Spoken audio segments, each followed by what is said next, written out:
Testing, 1, 2, 3. Testing, testing, 1, 2, 3. Testing, testing. Getting ready for the meeting with Mr. John Anthony Castro. And you guys might remember we actually had some time to speak with Mr. Castro. I'm going to share my screen as we get ready for Mr. Castro. We're actually doing the Castro v. Trump series starting today. We've actually done quite a few shows talking about Mr. John Anthony Castro, his candidacy, and the case, his filing. But what I'm going to be sharing, I'm going to share my screen. Because I want to bring up. Today we want to get into the case some more, and we're going to do a new series, a new podcast series. It's going to be the Castro v. Trump series, because it hasn't been getting a lot of coverage. And I think I got a question from one of our viewers asking about the coverage. Why is it that a lot of news media people not covering this? And I think that Mr. Castro did respond, but people are still looking for some more responses.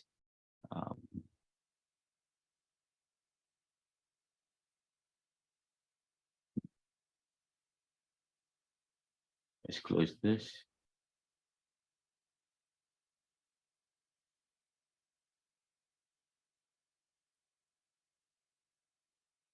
Okay, this will stay open. I need this one to be open.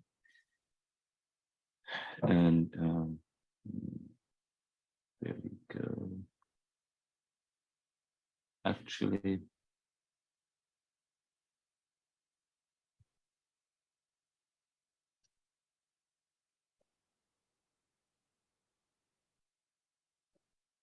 getting ready. I'm actually tweeting something about this. Getting ready for the Castro v. Trump series featuring at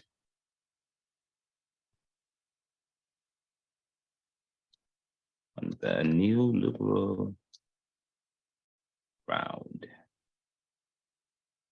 HTTPS anchor.fm/the neoliberal. Oops, let's fix this. There we go. Oh, it's working, Ronaldo. No, we are not advertising that. No, I need to bring up Mr. Case number 1:22-CV-021. So on Monday, July 25th, this past Monday, I filed this case in Washington, D.C. before the United States District Court for the District of Columbia. You'll see it right here, John Anthony Castro. That's a business address, so I'm not concerned. Versus the Federal Election Commission. You'll see the case, I'm trying to look at the camera, right here. It's case number 1:22-CV-02176, jury demand. The judge assigned to the case was Rudolph Contreras, and it's a jury demand case. So what is this case? What does it mean? Why do I think it's going to be successful? Who the hell is this guy anyways? And it's all that. So that's what this video is all about. I want to give you some background. So first, my name is John Anthony Castro. I have been an anti-Trump Republican pretty much since Trump announced that he was going to run for the presidency. I, like a lot of people, were completely blindsided when he actually won the election, and spent most of 2017 wondering what I was going to try to do about it. And at that time, I had a tax law firm, Castro and Company, that had really just taken off. And it was quite unexpected, but it was generating several $1 million a year, my tax law practice. And I'll just be honest, I was a little bit scared about kind of messing up a good thing. You know, I was like, do I do I come out against him? And then, what happens if people don't like that and they don't come to my firm anymore? And there's all those considerations. And I went through a period of self-indulgence, and I don't want to say these things right now, right? That way I get them out, but people won't use it against me later to judge me. But I did buy like a Ferrari, and I bought a lot of nice clothing, and Rolex watch, and all that stuff. I was born into a poor family, so all of a sudden, making it and having a very successful firm generating millions of dollars, totally unexpected. But it was in 2017 when I was like, something has to be done about this, especially with the Charlottesville and all that stuff. I was like, no, I can't stay by idly quiet. And I became part of a group. Actually, I started a group. And, I coined it after the French Resistance movement. And we got very active with Roy Moore in Alabama. And I probably spent north of $150,000 of my own money to stop Roy Moore in Alabama.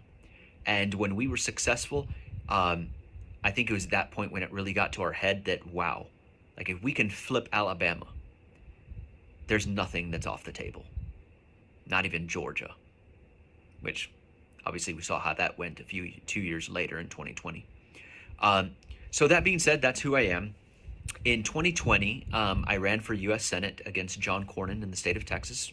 I ran on the Republican ticket. I tried to stick to the issues, because of all the culture war BS and all that. I was really trying to stick to the issues, and I was really trying to show people what true conservatism is about. Limited government in the sense that we don't care if you're LGBTQ. We don't care if you want to marry somebody of the same gender. We don't care if your doctor prescribes you THC. You know what I mean? Like small, limited federal government, period. Stay out of our personal lives. And that's basically goes back to Barry Goldwater conservatism. Sorry, I had a low battery notice. I had to clear the screen. That all goes back to Barry Goldwater, Conscience of a Conservative, from the early 1960s. Only true conservatives actually know that, because again, like I've actually studied conservative political philosophy. But that being said, I ended up linking up with the Lincoln Project and other like-minded people to get really involved after the whole Roy Moore victory. And in 2020, I probably spent north of $250,000 of my own money to make sure. And my states that I focused on was Michigan, Wisconsin, and Pennsylvania. My personal analysis and conclusion was that if Trump didn't carry those states, that there was no way he could win the presidency. And then even there on a more granular level, we focused on the counties that were flippable, and even within those counties, the neighborhoods that were kind of like the swing neighborhoods. So that being said, a lot of background, Good afternoon. Hey, how are you? Can you hear me now? I can. How are you? Good evening. How are you? Good. Let me just change the background here real quick. There we go. Oh, nice. Love it. Beautiful. Good evening. How are you doing, John? Good. It was as you can see the way I'm dressed, it was just a regular work day. I love it. Yeah. I love that. I love that attire. It's nice. So that's it. That's what you call it. GQ. That's the post-millennial. I like it. That is good. And you got style. And Mr. John Anthony Castro, the U.S. 2024 presidential candidate, has style, and that's good. That is good. Welcome to another episode, and let's do the official welcome. Welcome to the Castro v. Trump series. And we have with us none other than the person who is featured and the star of this new episode series that we will be doing, where we try to give you an update as to what's going on regarding the Castro v. Trump trial or case. And we have with us Mr. John Anthony Castro, who is the main plaintiff of the Castro v. Trump trial or case, is it? And he's with us. He's running for president, and we are happy to have him. And just so you know, we've had several shows, and several people have been sending me emails, Twitter comments, messages, YouTube comments. They want to know what is going on. They want to know what's going on with the case, and we've been talking about it. But just so you know, we want to know about the case a little bit more.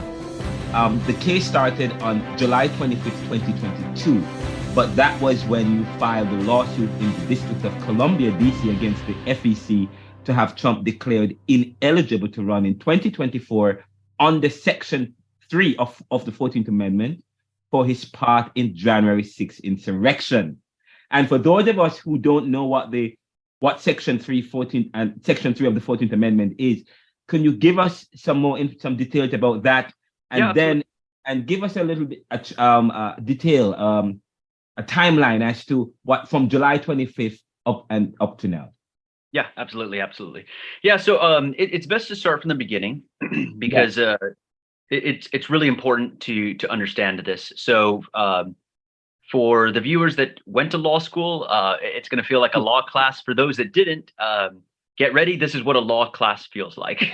All right. So it's the 1860s and America is at civil war, and the Confederacy is beginning to lose, and things are getting really bad. And the Confederates are trying to figure out a way, like, okay, how do we surrender? Like, we need to recognize we've been defeated. The Union, is just superior in military machinery and in order, everything. So, long story short is Jefferson Davis is the president at that time of the Confederacy, and so he goes ahead and he pretty much negotiates the surrender. So part of that surrender was, of course, the adoption and ratification of the 13th Amendment, which abolished slavery, and the adoption of the 14th Amendment. There was 5 parts to the 14th Amendment. The most notable is going to be Part 1. Part 1 had to do with equal protection, right? So you can't discriminate against people anymore based on the color of their skin or their prior indentured servitude status. So pretty much former slaves. And then there was Section 2 had to do, and 4 had to do with public debt and some other random things. Section 5 was an enforcement mechanism for Section 1, basically said that Congress can pass all necessary and proper laws to enforce equality, right? So that's why they call it the necessary and proper clause. And then there was Section 3. Section 3 said, if you fought for the Confederacy, you're pretty much banned for life from holding public office because you fought in a rebellion or in an insurrection against the established authority of the United States government. So with that being said, what the goal of Section 3 of the 14th Amendment is it basically allowed the Union to come in and completely take over the entire infrastructure, the power structure of all the southern states. So, for example, in Alabama and Mississippi, if you fought for the Confederacy in any way, shape, or form, even just expressing support, and waving the Confederate flag, you could not hold public office. You couldn't be even elected to city council. So what ended up happening is all these Northerners, all these Unionists moved down to the South and basically became like military occupiers. They took over city councils, county commissioners, they took over the state legislature, the Supreme Court, the governorship, everything. So imagine today if the Democratic Party had the power to appoint Alexandria Ocasio-Cortez as governor of Alabama. You know what I mean? Like it would be startling, right? All of a sudden, Senator Elizabeth Warren becomes your lieutenant governor, and it's going to freak everybody out, right? Because number one, that doesn't even align with their political views, and number two, they are viewed as basically foreign occupiers, right? They're from the North that they were at war with, and so the South didn't have a choice at this point, right? Let's just be blunt, they were getting their asses handed to them. They had to surrender. And so they basically said, look, we lost. That's how war works. So tough. So they signed. Now, as part of that surrender, of course, they gave up all political power, but there were a lot of Confederates in the South that were not happy with this. They just felt like it was military occupation, which in every sense of the term, it was military occupation. The Union came in, took over everything. And so they had absolutely zero political power, zero military power, and completely occupied. At the same time, they put Jefferson Davis on trial for treason, right? He was the president of the Confederacy, waged war against his brothers in the North, and it was time that he fessed up to his crimes of treason against the United States government. Well, at that time, in 1869, when he was standing trial for this, his lawyer came up with a really good argument, and it was actually accurate. His lawyer said, well, wait a minute. Section 3 of the 14th Amendment says that if you wage war against your own government, through rebellion or insurrection, you're banned from public office. That's already a punishment. So to charge him criminally with treason would violate the double jeopardy rule.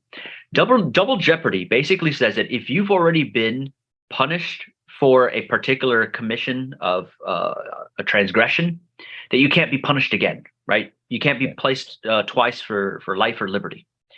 And so that was the argument, that would violate the double jeopardy clause, because what Section 3 of the 14th Amendment effectively did was it reduced insurrection to a political crime. And so it shielded you from criminal prosecution, but you were banned from public office for life. Okay. So at that time, United States Supreme Court Chief Justice Salmon P. Chase took a look at that argument and said, you know what? He's right. It would actually violate double jeopardy. And so he dismissed the criminal charges for treason against Jefferson Davis. But the agreement at that time, Jefferson Davis agreed. And he said, yep, I agree 100%. I am banned from holding public office for life. I can't even be elected to city council. Yeah. So he accepted that as his fate. Now, shortly after that, there was a lot of anger brewing in the South about this whole, you can't hold public office for life, right? And some of them were waiting for their teenage kids to turn 18 so they could run for office and try to reclaim some of these seats, but they were starting to get really, really agitated. So at that time, the president decided, and this was after, of course, Lincoln's assassination and everything. The president at that time decided, you know what? For the good of the country, there's a lot of talk about a second civil war brewing, and it was a legitimate, incredible threat. There was about to be just the boiling was there. We were about to go into a second civil war because they couldn't accept the fact that they had zero political power. So the president at the time deciding, and his argument was for the good of the nation, to heal the nation and bring the nation together again, we cannot treat our Confederate brothers as second-class citizens, and we cannot strip them of the power to hold public office. Everybody in the South at that time, it was just considered common in their culture that they supported and waved the Confederate flag, many of them not knowing what it even meant. And so it would be unfair to ban all of them from public office for the rest of their lives. And it's going to effectively create second-class citizens in the South, and it's not going to foster the healing of our nation and what we just went through. So on that basis, he decided to grant amnesty to everybody that fought for the Confederacy. And like that, the Confederates took over the South again. And of course, the South became racist again. I mean, not that Unionists and Northerners weren't racist, but to obviously a substantially less degree. And for the most part, it wasn't really about racism at the time. It was more about let's just let's not have slavery, pretty much. That was just like the starting point. So, and then of course we had the 14th Amendment. So we figured, hey, Congress can still Section 5 enforce Section 1, and if we catch you guys doing anything, we're going to try to hold you accountable. And there started the 150-year battle of trying to make sure that Black Americans in the South were simply treated the same as anybody else. And we've been fighting that fight for 150 years. They tried first to make sure that they couldn't vote.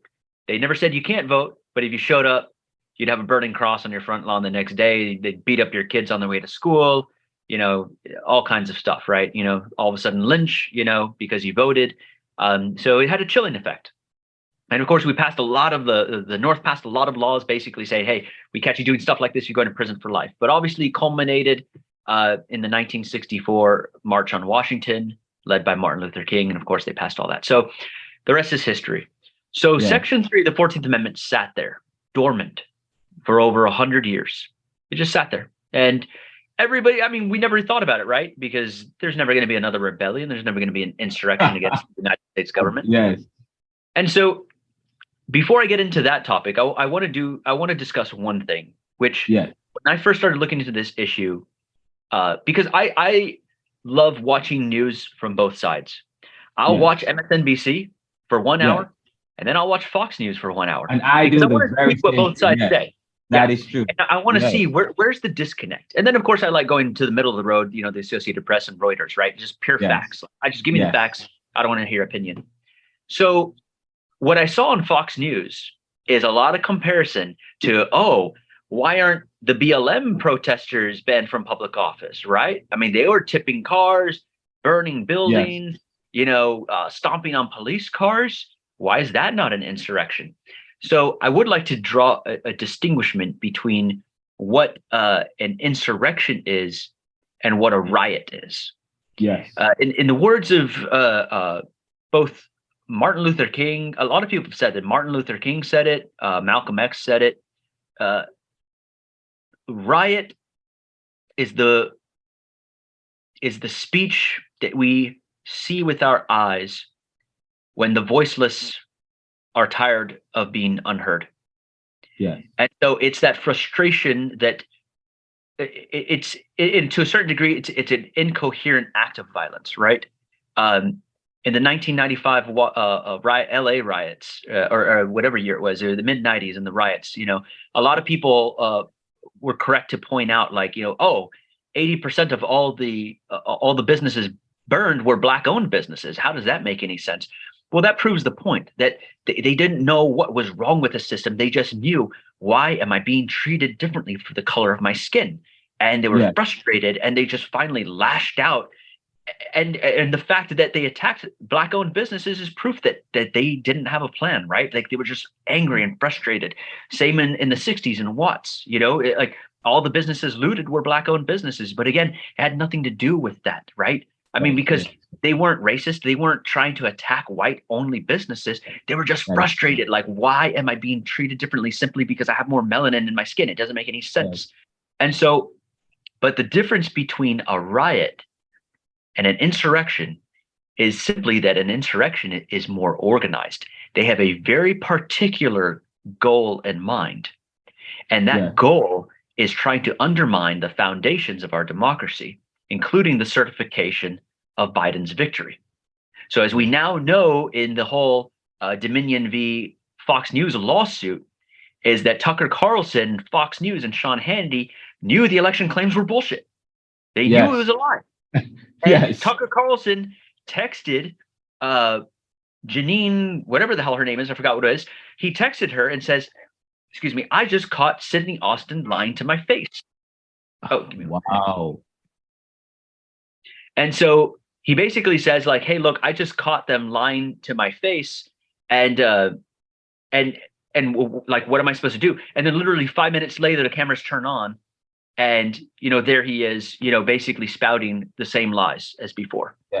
So it's pretty crazy, but that's. But it seems that I don't think, but it seems like the Fox doesn't really, when you the news recently about Tucker Carlson and what he said about Donald Trump in private as against what he's saying in public, it's not matching up. In public, he seemed to be supporting Donald Trump and denouncing the BLM, but in private, he seemed to be saying something else, something opposite.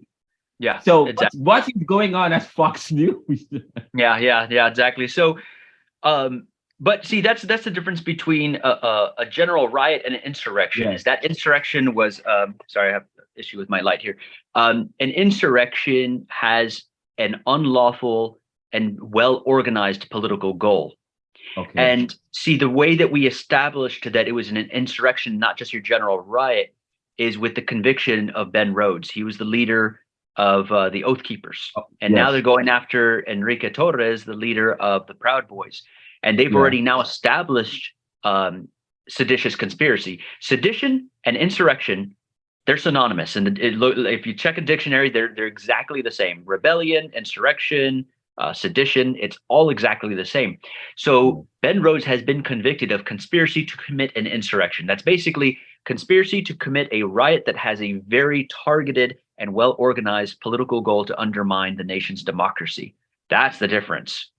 And so now that with the Ben Rhodes conviction, Now with the Ben Rhodes conviction, there's no question. January 6th was an insurrection. Now we also know there was communication between the White House and members of the Oath Keepers and Proud Boys. We still don't know who and why, because Trump is asserting executive privilege.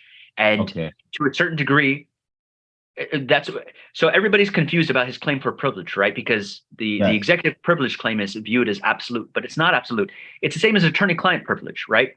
Like I can advise somebody on the law, and my advice is covered by the attorney-client privilege, but not if I advise them on how to break the law, right? Like if I'm like an attorney for a mob boss, and I'm telling them like, hey, this is how you kill somebody and get away with it, and this is how you commit tax evasion, I'm going to prison, right? Like, and they can get around the attorney-client privilege because it's called the crime fraud exception.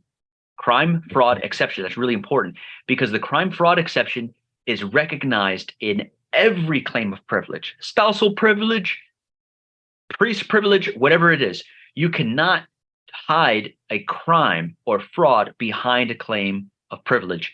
And the same applies to the executive privilege, but that has not been settled yet, right? So we have to litigate 18 to 24 months to resolve that issue before we can get around Trump's claim of executive privilege. But we don't even need that right now because we're not trying to prove that Trump engaged in the insurrection, right? Which would require more evidence. Section 3 of the 14th Amendment says you merely have to provide aid or comfort. Yes. Comfort is a much lower threshold. That's already been resolved by the Supreme Court. They asked what constitutes aid or comfort, and they said words of affirmation. If you simply said like, oh, I feel really bad for those guys, you know, like they're being treated really badly, and you know, I kind of sympathize with their cause and their situation. Bam, Section 3 of the 14th Amendment kicks in. You're banned from holding public office, but it doesn't apply to ordinary citizens. So, like, if an ordinary citizen, because the way it works is Section 3 of the 14th Amendment says that if you've ever given an oath to defend the Constitution, so that would mean prior military, anybody that's ever held public office. If you did, or if you were an elected politician at the time that you expressed those words of support, then you're done. And that would apply especially to Marjorie Taylor Greene, right? She's going around over there hugging the January 6 people, making it seem like they're political prisoners. You're gone. But nobody knows how to enforce Section 3 of the 14th Amendment. That's the problem. And so when this came up, I immediately started doing legal research, right? Because I love going down the rabbit hole on these types of constitutional issues. So that's when I found the Jefferson Davis case. There was also the case where, well, there's some history behind it, but when at a point in time, the predecessor to DOJ, Congress passed an enabling law that allowed the what was effectively at that time the U.S. Department of Justice to go after people that were holding public office in violation of Section 3. But they passed enabling legislation to tag on criminal charges. And so they ended up actually going after they removed the entire Tennessee Supreme Court. And this was back in 1869. They brought criminal charges against the entire Tennessee Supreme Court because they were all Confederates. They kicked them all off and replaced them all with Unionists. And so, but see, at that time, the reason there was back and forth is because nobody knew, is Section 3 of the 14th Amendment self-executing? Self-executing means it automatically applies by operation of law. You don't have to pass any enabling legislation to back it up. Well, Jefferson Davis said that it was self-executing, and that was the whole basis for his treason criminal charges being dismissed.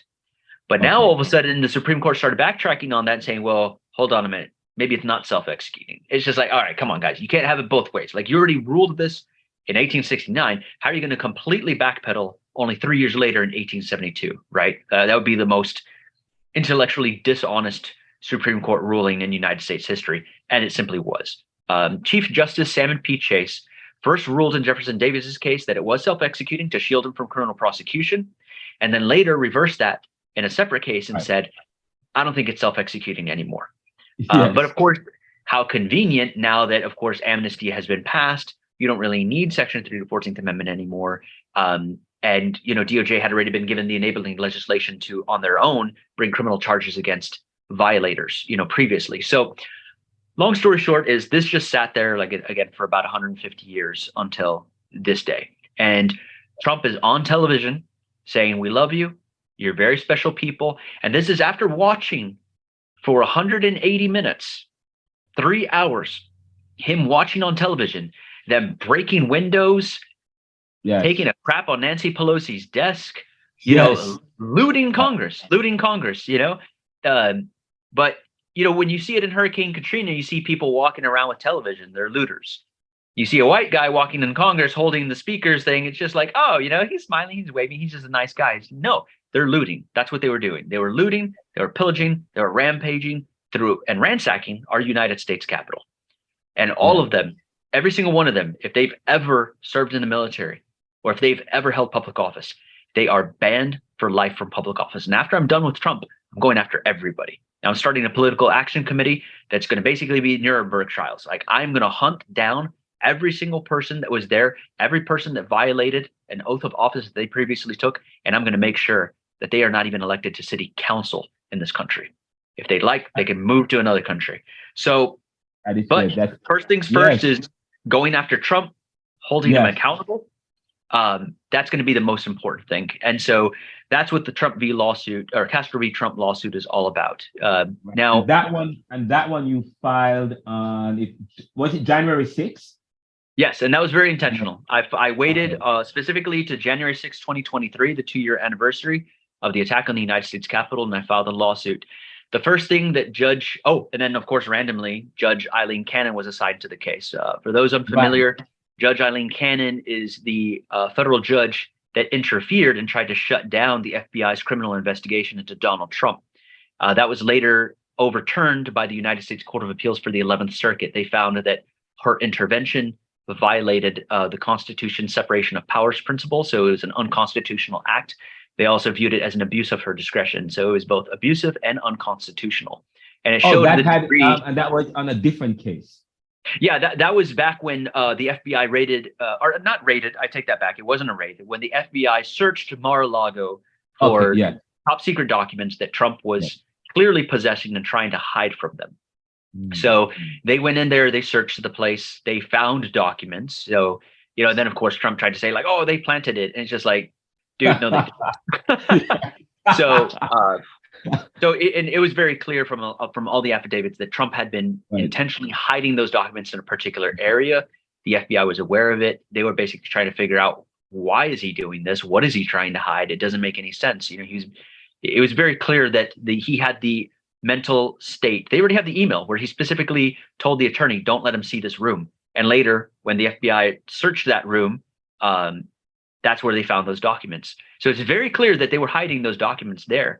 But we still don't know what the content of those documents were, or like why Trump was obsessed with trying to keep them. It may have been just something stupid like a memento, something with his ego, or it could have been worse. I don't know. But I do know he held a golf event 1 week before the FBI went onto the property, and there was a ton of Saudi officials there, Saudi government officials. So all we know, we don't know if he sold those documents, or allowed somebody to go in after hours, turn off the cameras. They got to read those documents and get intel on, Israel's nuclear capabilities. We have no idea, but we do know that that Saudi officials were there and those areas were compromised. So that being said, that's what the Castro v. Trump lawsuit is all about. Now, I filed the case. And for those persons who are following you, it's different from the case that you filed on the 25th. And that case is no longer that's no longer before the court, correct? Correct. Oh, well, yeah. So, you're right. Let me go back in time. So we're going to pause real quick. I filed January 6, 2023 against Trump, but there was a case before that I had been working on. So before that, last year, we all knew that Trump was running for president, right? He was going around from rally to rally to rally. He couldn't stop going to freaking rallies. There are thousands of people. The signs say Trump 2024. He's asking people to donate to his 2024 campaign. I mean, he was running, right? We all know that. And it was frustrating me because the regulations, the way they're written, it's not right. They don't enforce it properly.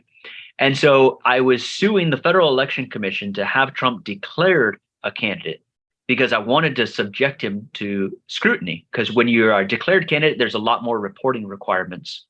So I sued the Federal Election Commission. First, I filed a complaint against Trump with the Federal Election Commission, basically said, hey, look, he's running for presidency. And not only that, he needs to be declared a candidate. After he's declared a candidate, I want his FEC Form 2 rejected because he's an ineligible candidate. And by submitting the FEC Form 2, he's basically committing federal perjury. He's lying on a document saying that he's a viable candidate, and he's not. So, and then also argued that the FEC's acceptance of that would contravene Section 3 of the 14th Amendment and be an unconstitutional act that under the Administrative Procedures Act that the court could file an injunction, basically prevent them from doing that. So basically shut down his campaign's ability to raise campaign funds.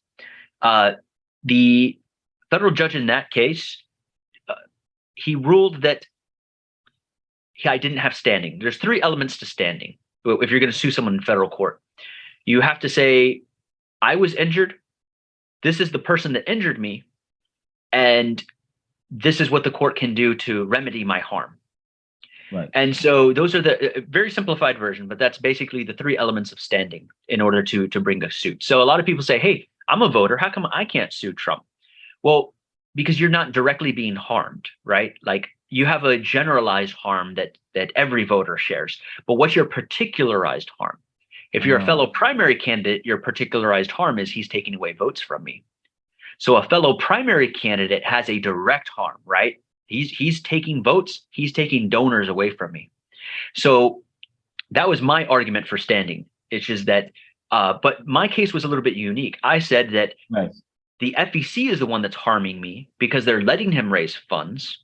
Yeah. And I'm being harmed in the sense that I'm losing access to potential donors because obviously, he has a stranglehold on all the GOP donor base. Yeah. And so the judge didn't buy that argument. And he basically said, no, he said the FEC only has the power to regulate campaign finances, not to determine eligibility. But that's not necessarily true. There's a way to interpret the definition of candidate under the Federal Election Campaign Act. But I will say that I can see some judges being convinced, but I could probably convince 3 judges on the Supreme Court, but I think 6 judges will ultimately probably disagree with me. But nevertheless, there's a viable argument, so I'm going to pursue it. So right now that case is on appeal before the United States Court of Appeals for the DC Circuit. Yeah. And they're going to determine whether or not the definition of candidate can be interpreted that way, which it can, but it would also give an executive agency a brand new power they've never really had before. Yeah. And so I can see how the conservative wing of the federal judiciary is not keen on expanding agency powers. They're about reining in the federal bureaucracy, not expanding it. So again, but what I found quite interesting though is the response. You said that they said that the FEC does not, the FEC's role is just to regulate financing, but then doesn't that affect their ability? Because we thought that it was more than just regulating financing. That means they can't do anything else outside of regulating finances. Yeah, that's basically what they're saying is they're basically, FEC's like, hey, we're just basically the referees for finance. That's it. We just make sure everybody follows the rules, but we can't get into the business of saying who is and isn't eligible to run for office. Okay. So they claim, right? And and like I said, ultimately, if I had to do a political judicial analysis, I would say that it's going to be a 6-3 decision against me. That's just me being intellectually honest. But I want to have that issue settled. That way it's case law and it's no longer a question. So now that we identified that basically, that was not a viable route, now it's the Castro v. Trump lawsuit. This one is me directly against Donald Trump. Yeah, he injured me because he's taking away votes, or I was injured, in the sense of political, what they call reduction in votes and donors. Donald Trump is the one that is causing the injury through his unlawful and unconstitutional candidacy. And the court can remedy this by declaring that he is ineligible, which will then give me a federal judgment that I can take to state court and then enforce the state election authorities to kick him off the ballot. So that's the game plan right now. And so right now, Trump and his lawyers at first, I think they dismissed this as like this guy's just like, looking for his 15 minutes of fame. He's a political nobody. We're going to squash him in court. What they failed to realize is number one, I'm a legal strategist and I know the Constitution and the federal rules like the back of my hand. When you file a motion to dismiss a lawsuit, anything in the complaint, anything that's stated as a fact has to be accepted as true. It has to be accepted as true. So if I say that I'm a candidate and I'm running for office, I'm a candidate and running for office, period. And so they've tried to attack my candidacy to say that, oh, he's not a bona fide candidate. First of all, that's ridiculous. But I still responded, right? Just to humor them. And let me just interrupt, because I actually read the and you said did he file the motion to dismiss on the 16th and on the 3rd and on the 2nd? Or was it just one motion? Did he file? No. So yeah. So what they do first is they file a motion to dismiss, and then that's when we responded with a very comprehensive reply brief. And it was also a verified reply. The reason it was verified is because that transforms all of the statements of fact into admissible evidence, which then again boxes in the judge, because now anything stated in the reply brief now forms a part of the factual record. They still haven't realized this yet, and I think they're slowly realizing the legal ingenuity behind the filings, but that's when they freaked out. And then of course they tried to attack the bona fides, so I responded just again to humor them, even though I know I didn't need to. But I basically pointed out the fact that she pointed out in her motion to dismiss that, oh, he's been trying to get Trump kicked off, or declared ineligible since last year. And I'm like, oh, thanks for making it clear that I've effectively been running for office for more than a year now. So there was that admission on her part. And then what was it? Because I know you responded on the 28th. So he filed on the 16th. He filed a motion to dismiss on the 16th. Then on the 22nd of February, there was a writ of mandamus to remove Judge Aileen Cannon. And then on the 28th, so I'll walk you through the timeline. So the first thing we did is I requested access to e-filing. I can electronically file in multiple jurisdictions in this country, right? It's not a problem. But she said, oh, well, you're not a Florida licensed attorney, and therefore I'm not granting you the right to electronically file. I mean, it's kind of a pain in the ass, because now I have to pay a runner to go there all the time and pay for file. But it's just this pettiness, right? So what she doesn't realize is any limitation on your First Amendment right to petition the federal judiciary to redress your grievances in an efficient manner is considered a violation of the First Amendment. So I let her know right away, I'm not messing around. Filed a writ of mandamus before the First Circuit. I said her denial to allow me to e-file is a violation of my First Amendment right. Then I motioned to recuse. I said, hey, you need to be taken off the case. You've already expressed bias. Then she denied that too. So within 24 hours, I had a writ of mandamus before the United States Court of Appeals for the 11th Circuit. So at that point, they realized, this guy's not messing around. As fast as we deny his stuff, he's going to have this before the appellate court. And same warning to the 11th Circuit. I've already told them, you guys deny it, it's writ of certiorari to the U.S. Supreme Court. I am going to fast track this to the Supreme Court. And so right now, then, of course, they filed the motion to dismiss. I replied. And then at the same time, I also filed an emergency motion to stay the proceedings. So I asked the 11th Circuit to basically order her to stand down until that case is resolved. A whole week passed, and we didn't hear from them. We filed that last Monday. On Friday, though, Jim Trusty, which is another one of Trump's lawyers, you can just type in Jim Trusty in Google, Jim Trusty Trump, and you'll see all about him. Basically, he's the partner at Ifrah Law. He submitted a notice of appearance in both the writs of mandamus cases. Yeah, and so it's very clear at this point. Is that unusual for them to do that, or they? Well, I would say this: if they were confident that the writ was just going to be summarily rejected by the 11th Circuit, he wouldn't have submitted a notice of appearance. He did that because there has to be an indication at this point that the court hasn't denied it, right? So I'm seeing it as the glass half empty, which is, hey, it's been a week and the appellate judge hasn't approved it, right? But Jim Trusty's also seeing it from his perspective. He's like, oh, a week has passed and they haven't denied it. That looks bad too. So we don't know what the 11th Circuit is doing. And that's the writ of mandamus, right? Yeah. So that would be the two cases where am I entitled to electronically filing, and should Aileen Cannon be kicked off the case? And so my guess is that. What is the importance to electronic? What is the importance of electronically filing to the case? How is it important? It's just easier after I finish. Let's say the brief is due today, and it's due at 9 p.m. Or it's closed. It's due at the end of business. I can e-file at 10:59 p.m. Central Time, which is 11:59 p.m. Eastern Time, and it would be considered timely. But if I have to paper file, I have to have it done the day before, have it printed, have it sent to a court runner. So I have to then email it to a court runner. I have to pay them $50 to run down to the federal courthouse, go to the third floor, and then actually file it in person there. Oh, wow. And that's assuming they get there in time. You know what I mean? Yeah. And so it runs the risk that you could miss deadlines and stuff like that. And they know that. They know that. So they want to make it hard, right? And so they want to make it hard. They want to make it difficult. But that's why we've been very quick and very fast to file anything. It's my way of telling Judge Eileen Ken, you're not going to stop this. There's nothing you can do because I'm ready. And we have 3 runners on standby. So anytime that we give any document to one runner, we already have another runner on queue as backup. So we're ready to go. They don't realize, like, I'm not messing around. Like when I engage, you know, those that know my background know that I'm a West Point dropout, but my father was 20 years special forces, and I've had a lot of military training. I know exactly what I'm doing. And when I decide to engage, it's not to play around. I'm here to retire Trump permanently. So that being said, you know, she refused to recuse. They filed a motion to dismiss. I filed a reply brief, and that's where I humored her argument that I wasn't a bona fide candidate. I basically pointed out, like, hey, look, you know, I ran for Senate. I ran for Congress as a Republican. Nobody ever questioned that I was a Republican.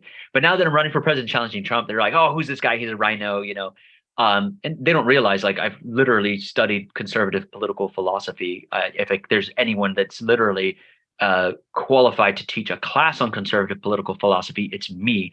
And I can definitively tell you that today's Republican Party does not represent conservative political philosophy. They're big government. They want to encroach into your personal privacy. And that, ladies and gentlemen, is fascism. That's what it is. They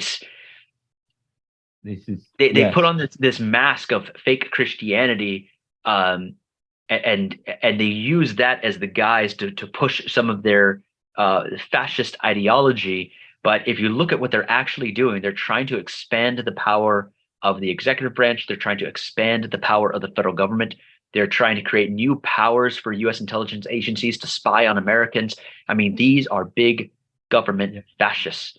They are not. They are not your grandparents and your parents' Republicans. So I recognize that, right, as a student of conservative political philosophy, and as a teacher of conservative political philosophy. But I'm not going to try to explain that to, you know, these Trump mass fellas.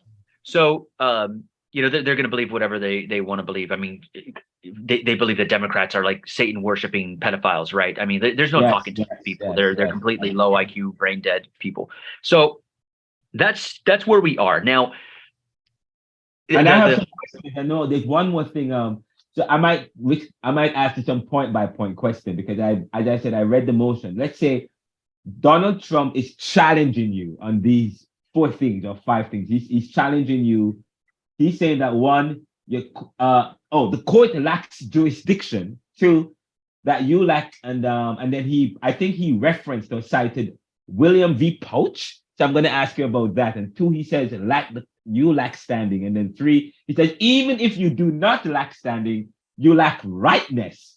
And then 4th, and then he says, how many states? Then he said that you're not registered in a lot. You're only registered in just a few states and a lot of states. Yeah, well, that's the hilarious part. Yeah, I'll get it. Yeah.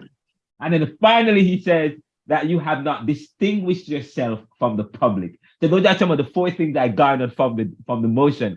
Would you like to respond to each of those? Yeah, absolutely. Right. So it was all in my reply brief, but basically where he says I don't have standing is, you can tell that the attorneys are not well versed in political competitor standing, because this has only been recognized, and rightfully so, in the United States Court of Appeals for the DC Circuit, because that's where all these issues come up, right, with the FEC and you know, political issues.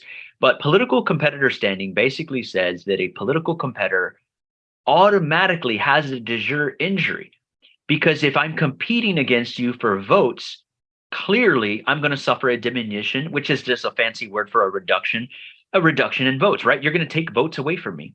And it doesn't matter if it's 1 vote or 1,000,000 votes.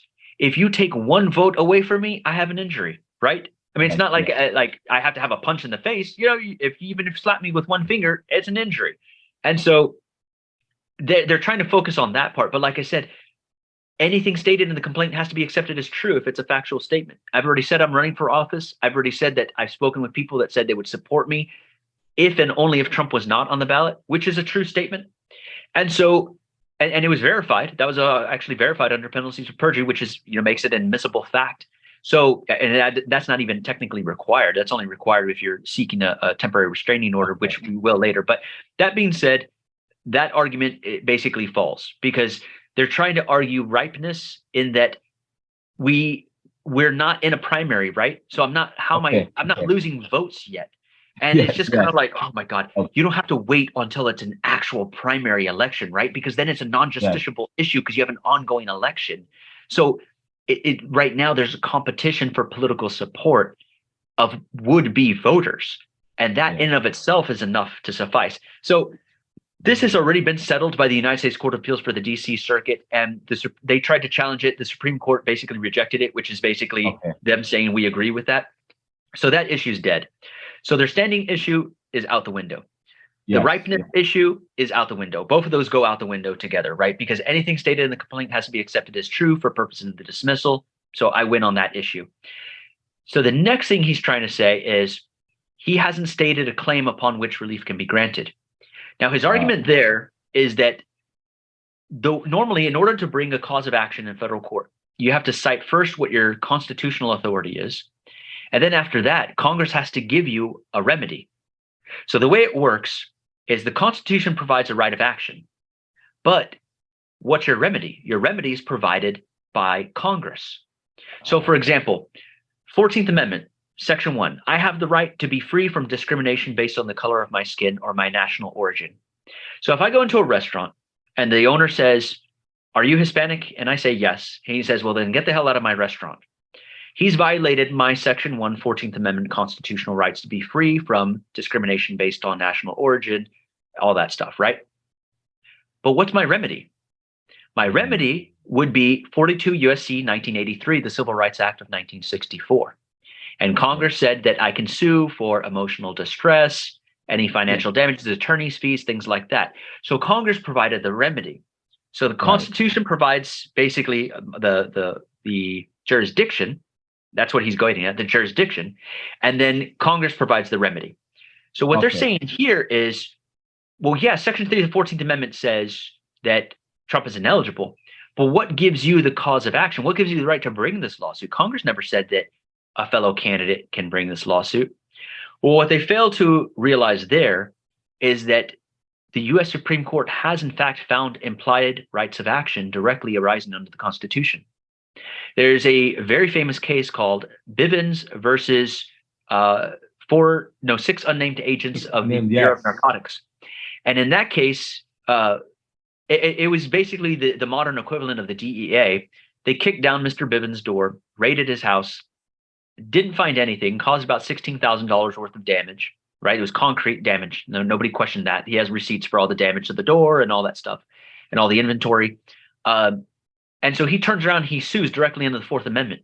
And the Southern District of New York, the federal judge looked at it and it's just like the same thing that Lindsey Halligan is saying right now, which is like, well, the Fourth Amendment says you have the right to be free from an unreasonable search and seizure, but Congress never provided a remedy, and you're trying to sue them for $16,000 in damages, and Congress never said you could do this, so case dismissed.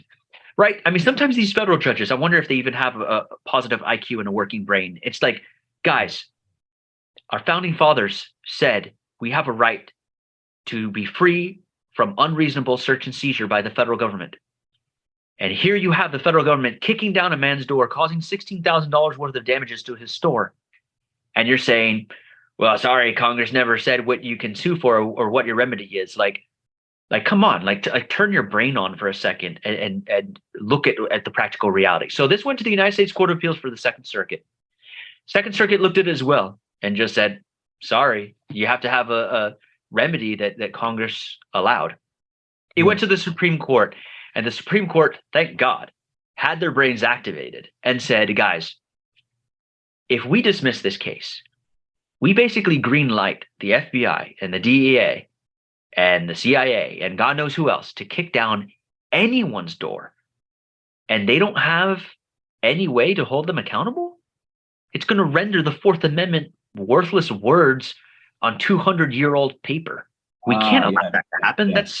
That's ridiculous. Like, the American people shouldn't wait on Congress to create a remedy for the rights that hundreds of American revolutionary soldiers fought and died for, just so that, so I mean, think about that. There's a dead American revolutionary soldier on the ground, says, hey, you fought for this Constitution, awesome, but sorry, Congress forgot to pass a remedy, so we're kind of like shit out of luck. It's like, no, that's not the way it works. So the Supreme Court at that time looked at that and basically said, no, like, we're going to recognize an implied right of action, like, and they allowed his case to proceed, and he ended up collecting his damages, and rightfully so, because if not, you render the Constitution meaningless and toothless, effectively defanged the Fourth Amendment if that case had been allowed to uphold. Thankfully, the Supreme Court said no, and they allowed it to proceed. So for Lindsey, and I cited this in my reply brief, which again, Trump completely ignored in his final reply. He again obsessed about like, oh, he doesn't even have a donation link working on his website. I saw that, and I'm like, come on, man, is that the best you got? Like, because if that's the best you got, that's pretty freaking pathetic. And I know that people reviewing this aren't attorneys, but I can tell you from an attorney, and you can run this by any constitutional law perspective, that final reply brief by Trump was pathetic. It was sad. And it was a sign that they realized this guy figured it out. He knew exactly what to do to establish himself as a candidate. And I'm running for the presidency of the United States, and I will see Trump in New Hampshire, and I'm going to be on that debate stage. And I cannot wait because, well, I'll save that for the debate. He's going to be surprised because, he's really snappy, and, he likes to embarrass people. We have a lot in store for him. So, and just so you guys know that we are live on Facebook. We were trying to be live on YouTube, but I was having some problems connecting the feed. And we will carry this as a premiere later. So we will edit and put and make it dynamic for you guys. But Facebook, you're seeing it now. But if you're the other feeds, will get it delayed. So sorry about that. Yes, and we have with us the U.S. 2024 presidential candidate, Republican presidential candidate, Mr. John Anthony Castro, and he's running for president, but he also have an active case, the Castro v. Trump case, which was filed on January 6, 2023. And right now I had asked, he was responding to Mr. Trump's motion to dismiss, and he has a very powerful legal argument and response to Mr. Trump. Also, we know right now that there is a writ of mandamus that is which is a suit that is aimed at removing or recusing Judge Aileen Cannon, who is on the case, but apparently there is a conflict of interest. Yes, and we have, for those of us who are joining us, you guys might have missed that. When you listen to the rebroadcast, you will hear that. Okay, but you were giving us you were responding to Donald Trump's motion, and I think you were at. You talked about, so you have standing, you have rightness. You're talking about you will be meeting him in New Hampshire, and he said that you have not distinguished yourself from the public. Is that the relief you were referring to just now? No, so that's the attack on rightness and sort of saying that I'm not a bona fide candidate. I'm not really running for office, and they were like trying to say that I haven't registered to be on the ballot in any states. Neither has Trump, because you can't file right now. Like, the filing doesn't open until November. So it's just kind of if that's your standard for who a candidate is, then Trump's not a candidate either. But Trump is levying an attack against you, and he himself is not registered. Exactly. Wow. So it's ridiculous, right? And it's just I get it, right? It's Trump's attorneys, right? They get paid to file a response. You have to file a response no matter how pathetic it is. And then they tried to misquote the Golden v. Zwickler case to try to say that the Supreme Court said that courts can analyze whether a candidate is real. That's not what that case said. And I even warned the attorney. I was like, you're getting dangerously close to being prone to sanctions, which we've already seen. One Trump attorney already got hit with $1 million in sanctions. And I said, like, you are intentionally misrepresenting that case. And that is an indefensible misrepresentation. There is no reasonable person that can interpret that case that way unless she's actually that dumb, which I mean, I don't think she is. I think she's highly intelligent. She just knows that she's grasping at straws and she has a losing argument. So that being said, Yeah. Go ahead. Oh yeah, yeah. It was a very weak and pathetic reply. If the judge and who knows, you're right, like Judge Allen Cannon doesn't care, right? She's going to abuse her position as much as she wants. But if she dismisses the case based on ripeness or standing, um, she is she's done because that's going to get overturned like that on appeal. So, but she has a couple of options, right? Like she can do that, but now she risks that I'm going to appeal the case, consolidate it with the writs of mandamus, and then she's going to be at risk that she gets kicked off the case. The courts find that I do have standing and then send it back down, but then recycle it and put a new judge. And so she's going to lose control of the case. So I think if she was smart, she'd want to hold on to the case, go ahead and say, you know what? For purpose of the motion to dismiss, we have to accept it as true. So we're going to accept that he's a candidate, but we're going to get into the details of whether Section 3 of the 14th Amendment is self-executing. And they're going to have to, of course, argue that it's not, so that I don't have a cause of action and then dismiss it on that basis. Okay. But then there's a risk with that too. Now it fast tracks that issue before the appellate court, the 11th Circuit, and then eventually also before the Supreme Court. But if I have standing, and the claim issue goes straight to the appellate courts and they determine that Section 3 of the 14th Amendment is self-executing, then it gets remanded back down for a full-blown trial. At that point, I get to depose Trump and put him under oath. And that's something that the January 6th committee couldn't even do. And in my case, I'll be able to get him into a deposition. So this is, and we'll actually not even go there because I'm just going to immediately motion for judgment on the pleadings to basically say, hey, look, the record is irrefutable. We know what he said. I don't need to get him in a deposition. And the thing is that I'm going to do that because I want to fast track it to the Supreme Court. So we're going to do what's called a motion for judgment on the pleadings. There's no factual issues at dispute. Trump knows what he said. But now it's funny. He put out a message on Truth Social. And a lot of people don't know why he said this. I know why he said it. He immediately started basically saying that on January 6th, that when he made those statements, he was talking to the innocent people that were just walking around, not the ones that were inside the Capitol. So he was saying, you know what I mean? And so then also, but I mean, it's like, how do you get around the fact that you were at a campaign rally and you said the January 6th defendants are being treated very unfairly and we're going to have to look at pardons if I get into office? You know, he's going to try to say, I never said I'd give them pardons. That doesn't matter. It's aid or comfort. You're giving them comfort. You're comforting them in the idea that they might be, you know, executively pardoned for their crimes. And even if you suggest that as a possibility, that qualifies as comfort. So he's trying to wiggle his way out, you know, but he knows that the walls are closing in. And I hate to be blunt, but I want to be honest, which is that the attorneys at the U.S. Department of Justice suck. I am sick and tired of watching them try and fail miserably to hold him accountable. And it's because they lack strategy and they lack ingenuity. They think within a strict box, and you can't get them to think out of that. And it takes somebody like me, a renegade, a free thinker, to come in, come up with a plan and execute it flawlessly. And there's a lot of people out there that think like, oh, somebody has to be behind him, right? George Soros, blah, blah. First, I find that insulting because it's like, you can't believe that a Hispanic man is the one that actually figured it out. And the answer is no. Like, if you look at my finances, you look at my company, if you even look at my background, I bumped heads with Georgetown and the dean there. I had beef with them. Like there's a lot of drama, pretty much. You know, I bumped heads with the Republican Party. I bumped heads with the Democratic Party. I bumped heads with a lot of people. Some people might call me a rabble rouser, a troublemaker, but it's good trouble. And so, but when I saw what happened on January 6, 2021, I made it my life mission that I am going to run for president. I'm going to challenge Trump and I'm going to get it kicked off the ballot. And where DOJ and the New York Attorney General and the Georgia District Attorney, where they have all tried and all failed miserably, I will not fail. I've planned this meticulously. I'm flawlessly executing it. They're seeing it now. And now with Jim Trusty finally notice of appearance, they're finally realizing this guy is not messing around. He is going to have this. I mean, he is one step away from the Supreme Court right now, right? He's like within 30 days, there was a writ of mandamus before the United States Court of Appeals for the 11th Circuit.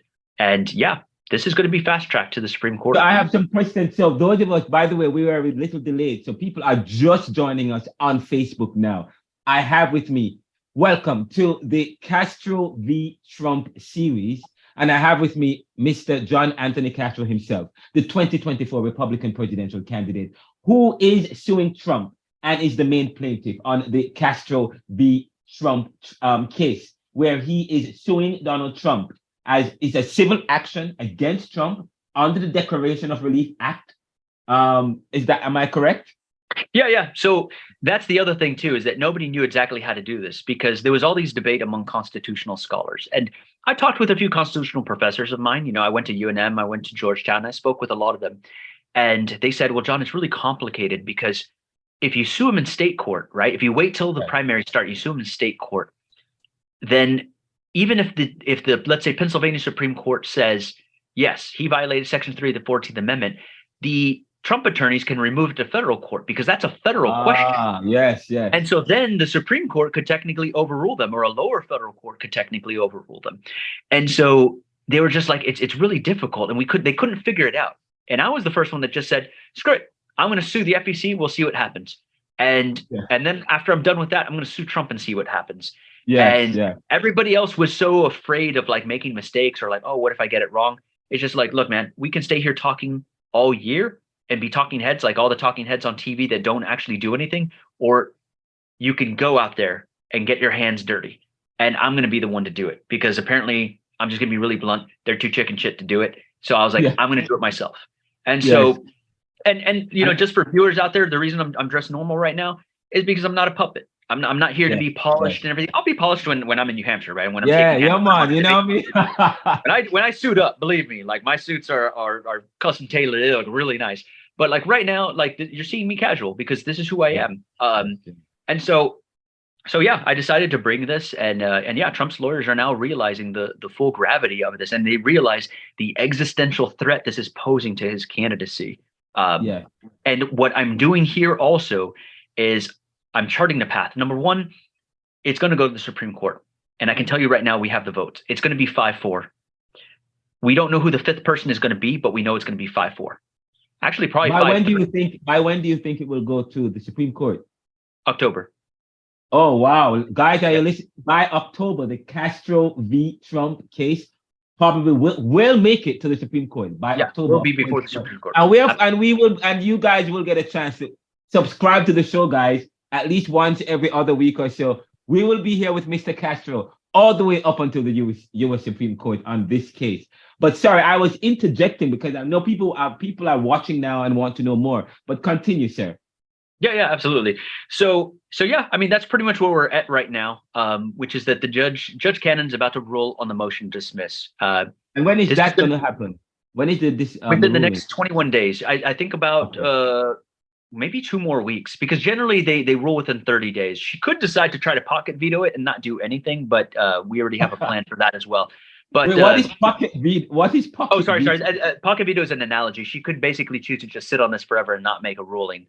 But we can file a writ of mandamus on that as well. So and that would only further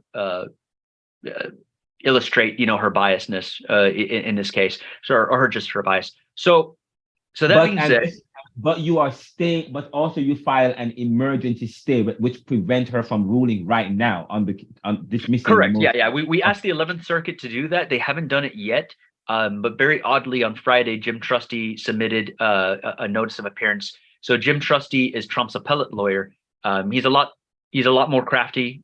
He is the only Trump attorney that has former experience at the U.S. Department of Justice. But I can tell you right now that we overestimate the intelligence of DOJ attorneys. A lot of people like to put that on the resume and like, oh, I was an attorney at the U.S. Department of Justice. I might consider hiring somebody like that at my firm, as a junior attorney maybe. But to me, that doesn't add any credibility to a person's resume. So that being said, yes. Jim is now officially on the 11th Circuit writs of mandamus cases, both of them. And I emailed him on Friday and I let him know, like, hey, just FYI, there's also a DC Circuit case if you want to file a notice of appearance there. But I don't expect him to do that because, the idea there is, it could end up leading to a lot more legal bills for Trump. And I don't know if Trump would want him to do that because all these lawsuits, all these legal defense, it is draining Trump financially. It's depleting his financial resources, right? And he's using the PAC money to pay it, and he has a lot of that PAC money. But to get a vote, he didn't take you seriously. I'm just thinking about it because he had one of my fans on the YouTube said, I don't remember the name of what was the attorney that had initially said that you didn't have standing initially when you had just filed the case. He had Lindsay not. Halligan. So is she still on the case? Yes, Okay. yes. Yeah, so Lindsay Halligan, sorry, is the lead attorney in the federal district court level. Okay. And then Jacob Grubman, he's an attorney from DC. It's weird. He does like online gaming sports law, so like Vegas things. I don't know. So that's all Trump can apparently scrape from the bottom of the barrel.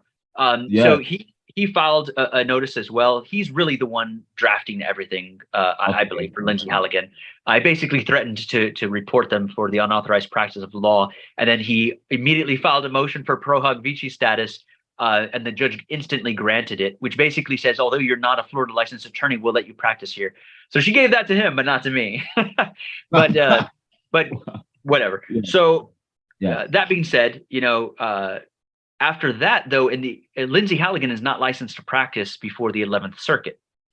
And so that's why she couldn't file a notice of appearance when I filed the writ of mandamus. So that's why Jim Trusty had to step in and file the notice of appearance in the 11th Circuit. Because if not, Trump would not have an attorney before the 11th Circuit, right? I mean, that would be embarrassing for a former president to not be able to scrape up an attorney to do that.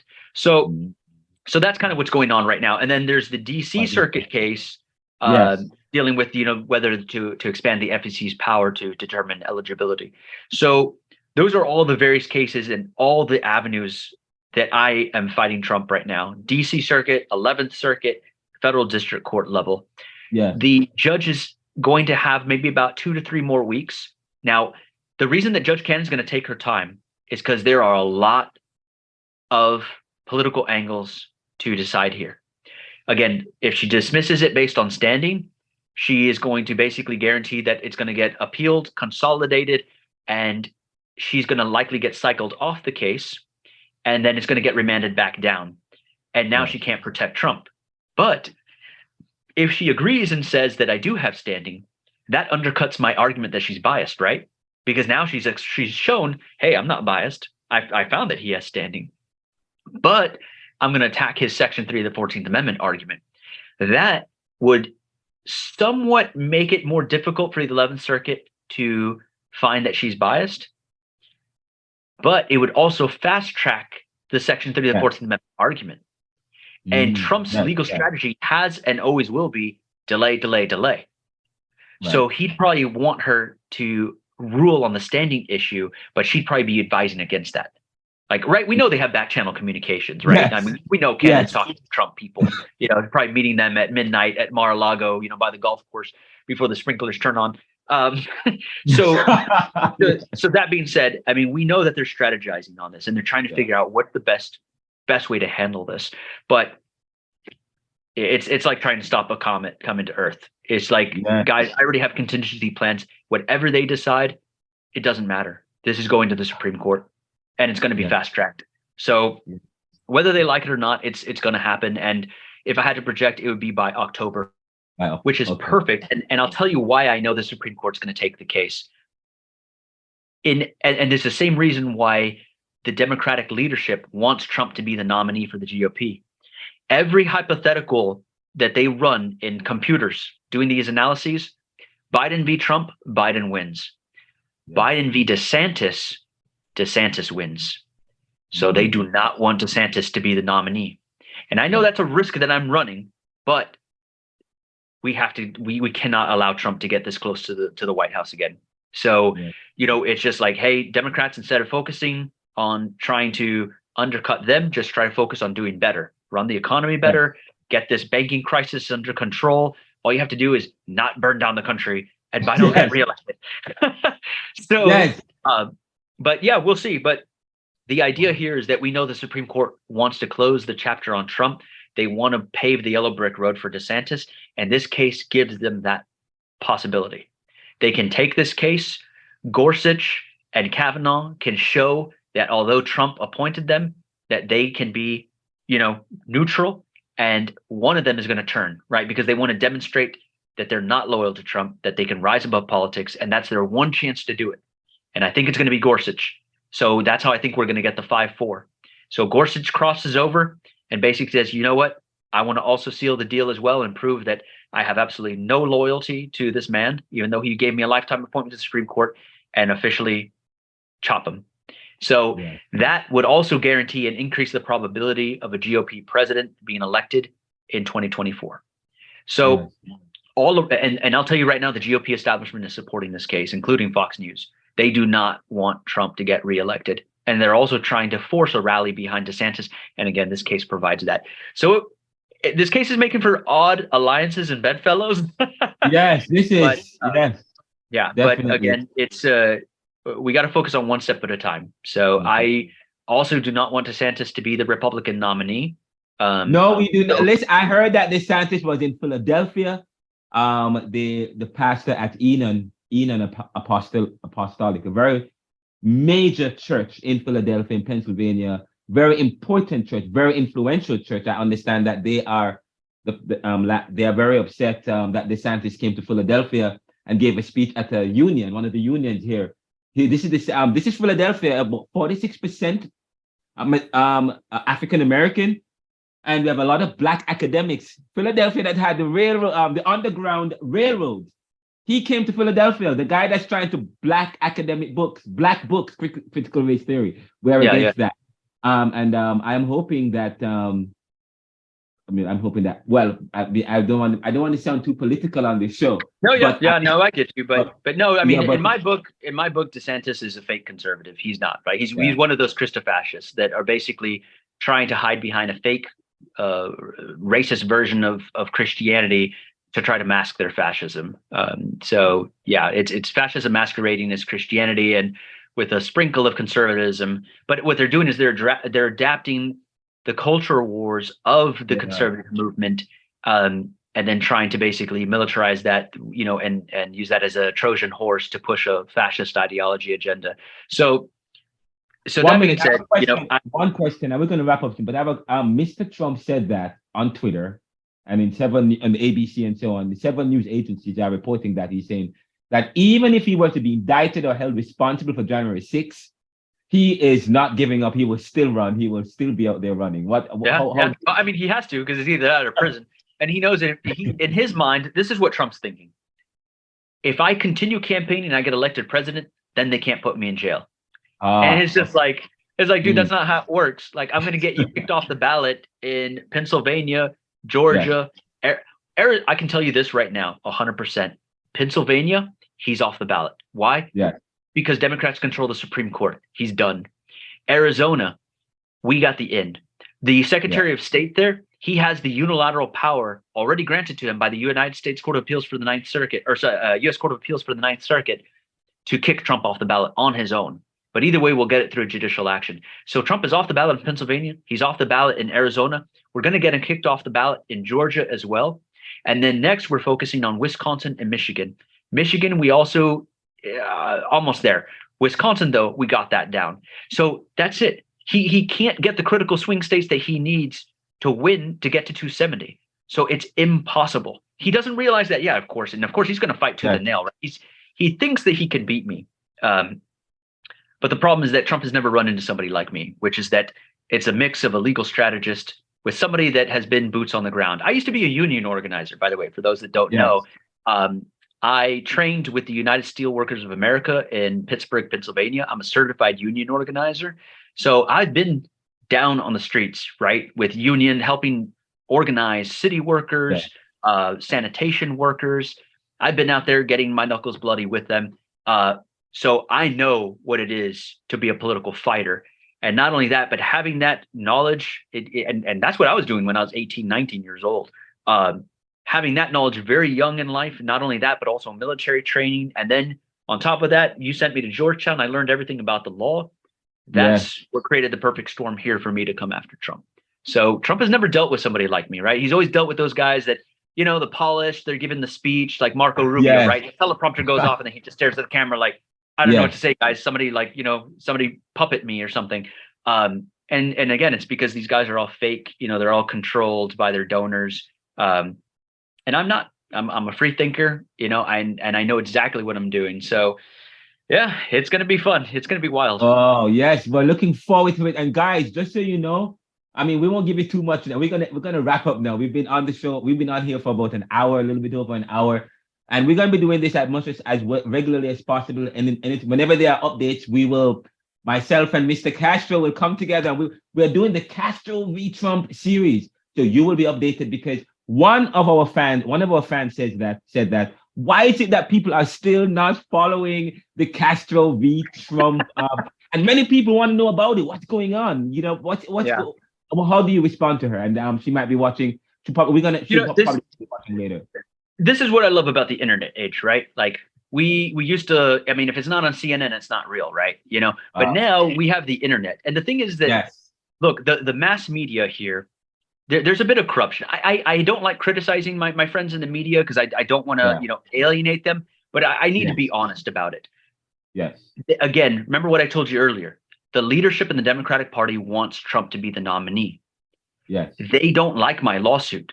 Democrats, not Democrats, sorry. The Democratic leadership does not like my lawsuit. They want Trump to be the nominee. So they don't want me to challenge it because they're like, dude, you're making it harder. If it's DeSantis is younger, he's more handsome. His wife looks like freaking Jacqueline Kennedy. He has a better shot at actually winning the presidency. Yes. And then you have somebody that's just like Trump, but is actually intelligent, and will actually be able to get some of these things done and really push a fascist ideology. So that is the reason why a lot of the left-wing controlled media doesn't want to cover this. Now, as far as the right-wing media, as far as Fox News, they're in a bit of a catch-22. Like, do we cover his lawsuit? But then he's attacking us also, right? Because I'm criticizing Sean Hannity and Tucker Carlson. I'm rooting on Dominion, bankrupt Fox News. Like, I want to see them finally pay for all their lies. So I just said that, right? So you think Fox News is going to bring me on their show? Of course not.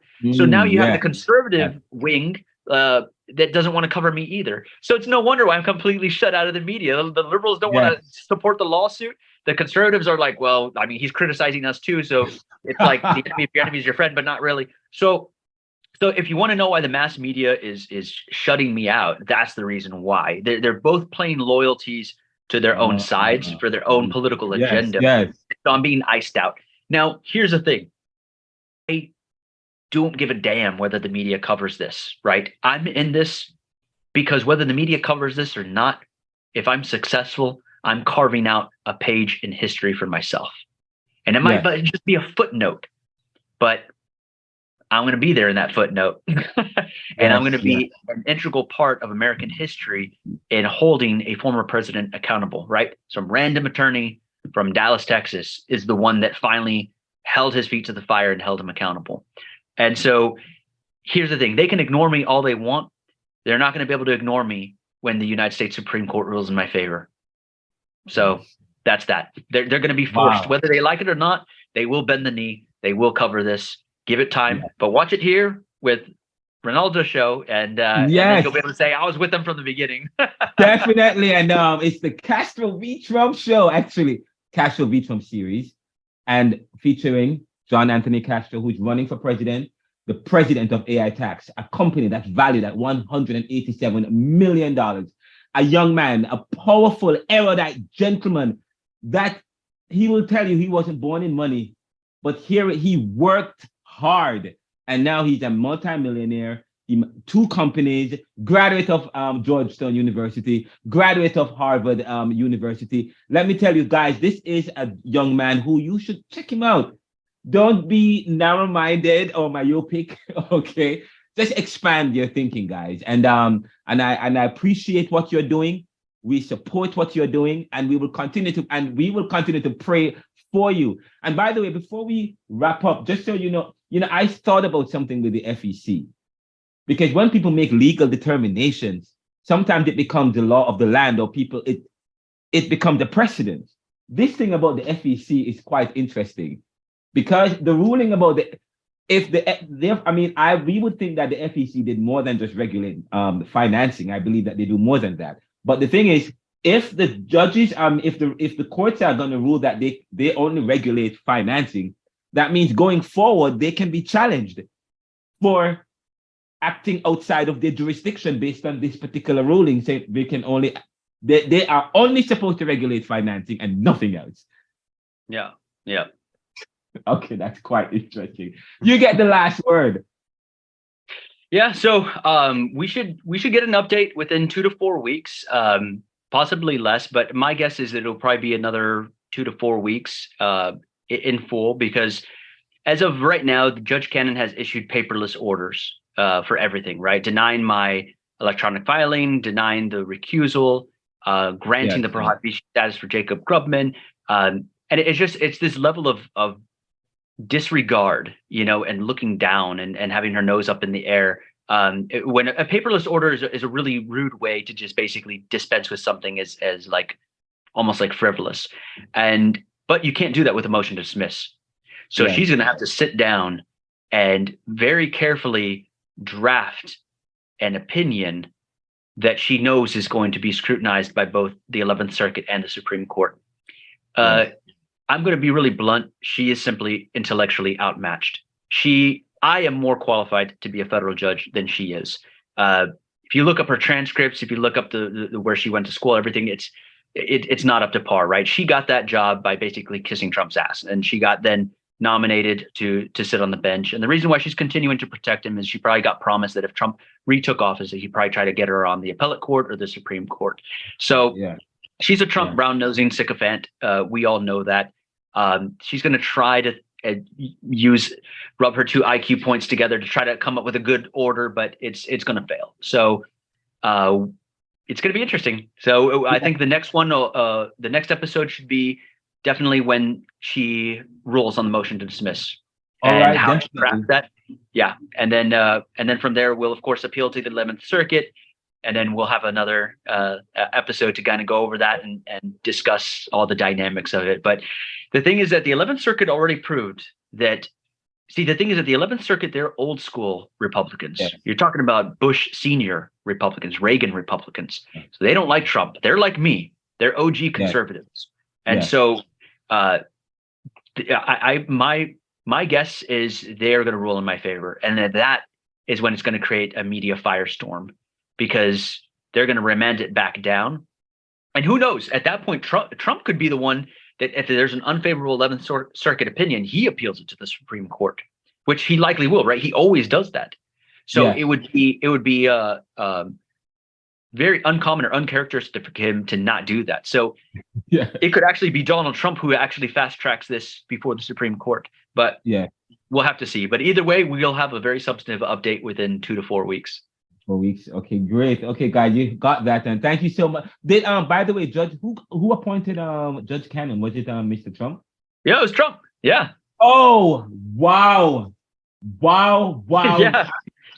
I mean, are we gonna? Is there any? Are we gonna? I mean, what do you think? I mean, this issue of executives appointing judges, and then now that you find that executives have immoral or immoral issues. I mean, executives also commit crimes. Are we going to read about this whole law of executives appointing judges? That is a conflict of it. They said it's not a conflict of interest because judges are above that, but we are human beings. Exactly. It's a talking point. So yeah, we didn't take that bait either, because I knew that argument has failed in the past when somebody tried to say like, oh, well, this president appointed this judge, so therefore they're disqualified. It has to be more than that. The Supreme Court's already ruled on that too. So, yes, did. But we all know, like what you said, we all know the reality. But of course, the judges are like, well, we don't want our judgment being called into question just because this person nominated us. Okay. So I get that. But that's why our argument focused solely and squarely on that it would give the appearance of bias. Okay. So rather than saying she's actually biased, which we don't have evidence, right? Because she's never publicly stated it. And an adverse ruling isn't in and of itself evidence of bias, even though the appellate court said it was abusive and unconstitutional. But judges screw up sometimes, right? So that's why our argument was very carefully, narrowly tailored to saying, like, look, we can all at least agree it gives the impression of bias. And on that basis alone, recusal is mandatory. All right. Thank you so much. And on that word, we will end. But just to wrap up, just so you know, guys, please support Mr. Castro and his campaign. He has a website. You can go to Castro John. It's JohnCastro.com. Yeah, JohnCastro.com. I was about to say John. And Good news is that fundraising goes live on Friday, so we'll be able to Oh, start raising campaign funds. I mean, we were already doing campaign funds, through private events, but yes. yeah, now we're going to really unleash, and we're doing that in preparation of the media coverage, because we know that once the mass media is forced to cover this story through a successful 11th Circuit reversal, that Yes. that's going to draw a lot of attention. At that point, I'll be able to then raise a lot of funds. But actually, well, I got a surprise for the next meeting. I have a All surprise for right. everybody. But Thank you so much. Yes. So please support Mr. Castro. And of course, you can subscribe to the show for free and you'll get notified when the show becomes available. It's https://anchor.fm/the neoliberal.